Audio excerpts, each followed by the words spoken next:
एक बार लोहे की दुकान में अपने पिता के साथ काम कर रहे एक बालक ने अचानक ही अपने पिता से पूछा, पिताजी, इस दुनिया में मनुष्य की क्या कीमत होती है? पिताजी एक छोटे से बच्चे से ऐसा गंभीर सवाल सुनकर हैरान रह गए। फिर वे बोले, बेटे, एक मनुष्य की कीमत आंकना बहुत मुश्किल है, वो तो अनमोल है। बालक, क्या सभी उतने ही कीमती और महत्वपूर्ण हैं? पिताजी, हाँ बेटे।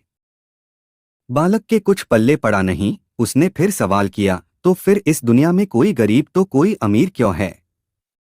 किसी की कम इज्जत तो किसी की ज्यादा क्यों होती है?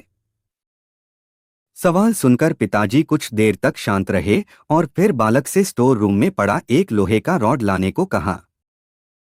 रॉड लाते ही पिताजी ने पूछा, इसकी क्या कीमत होगी? बालक, लगभग 300 रुपए। पिताजी, अगर मैं इसके बहुत से छोटे छोटे कील बना दूं तो इसकी कीमत क्या हो जाएगी?